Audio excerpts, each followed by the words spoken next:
Hello, children. Today we will read the chapter My Unknown Friend.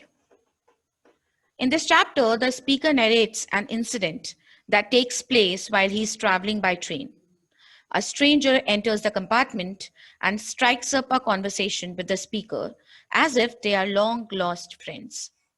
Will the speaker identify the stranger or the story will take a different turn?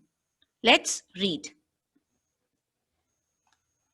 He stepped into the compartment of the pullman where I was sitting alone. He had on a long fur-lined coat and he carried a $50 suitcase. Pullman means a luxury railway carriage. So, a speaker narrates the incident that when he was sitting alone in a luxury railway carriage, he saw a stranger walking in. The stranger looked wealthy because he was wearing an expensive coat and carrying an expensive suitcase. Then he saw me. Well, well, he said, and recognition broke out all over his face, like morning sunlight. Well, well, I repeated. Broke out all over his face means it was easily visible on his face that he had identified the speaker. So the stranger was very happy to see the speaker. By Jove, he said, shaking hands vigorously. Who would have thought of seeing you? By Jove is an interjection which is an old way to express excitement. Who indeed, I thought to myself. He looked at me more closely. You haven't changed a bit, he said. Neither have you, said I heartily.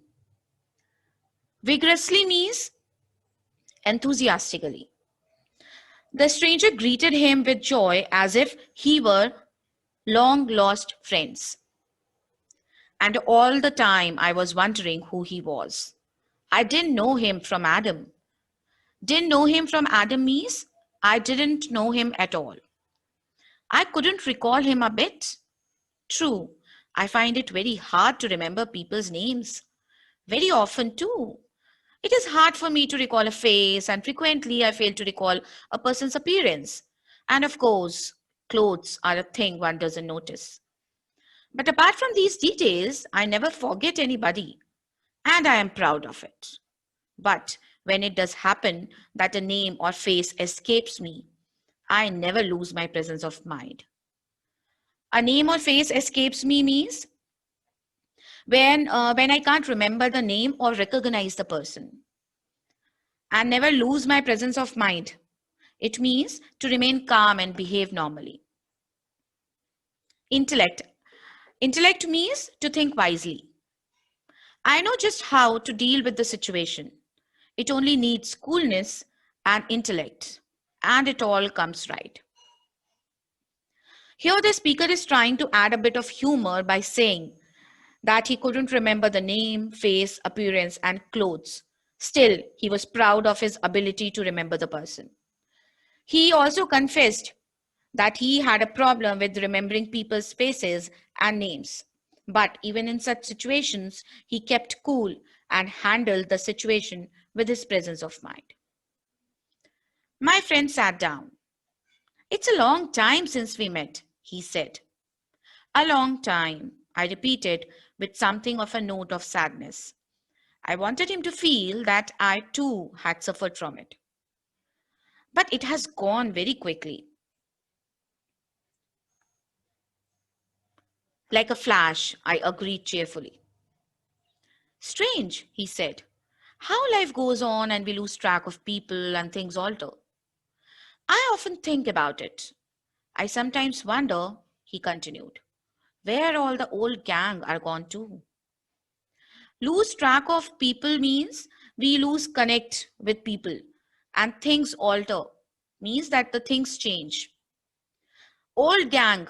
Old gang means old friends. So do I said. In fact, I was wondering about it at the very moment. Always find in circumstances like these that a man begins sooner or later to talk of the old gang or the boys or the crowd. That's where the opportunity comes in to understand who he is.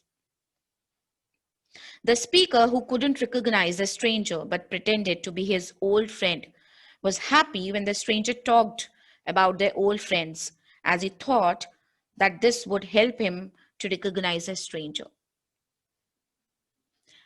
Do you ever go back to that old place? He asked.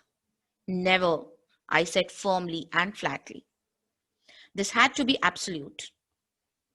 I felt that once and for all, the old place must be ruled out of the discussion till I could discover where it was.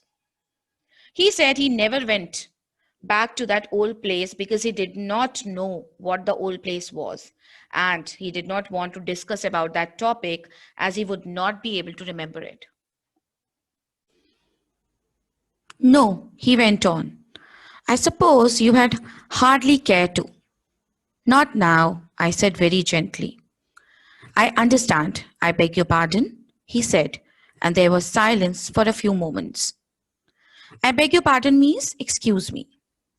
So the speaker agreed to a stranger's response when he said that he didn't ever like that place and added that at least now he doesn't care about that place. So far, I had scored the first point. There was evidently an old place somewhere to which I would hardly care to go. That was something to build on. The speaker said that he had gained a point when the other could understand why he did not go back to the old place. It was evident from the stranger's talk that he had an unpleasant experience there, and the speaker used the same to reply back.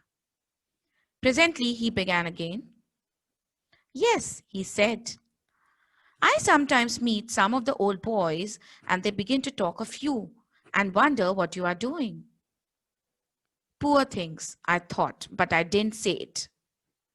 Poor things means I feel bad for them. I knew it was time now to make a bold stroke. Bold stroke means start putting questions to understand who the other one is. So I used the method that I always employ. I struck in with great animation. Struck in with great animation means to speak eagerly and confidently. Say, I said, where is Billy? Do you ever hear anything of Billy now? This is really a very safe line. Every old gang has a Billy in it. A bold stroke means start putting questions. So, to show his eagerness, the speaker started putting questions. So he asked the stranger about Billy. He inquired about Billy. This was a common name, and hence he knew that he was safe using this name. Yes, said my friend. Sure, Billy is ranching out in Montana. I saw him in Chicago last spring. Weighed about 200 pounds. You wouldn't know him. No, I certainly wouldn't, I murmured to myself. Ranching means taking care of a farm. That's all for today, children. Remaining part of the chapter we will cover in the next video. Thank you.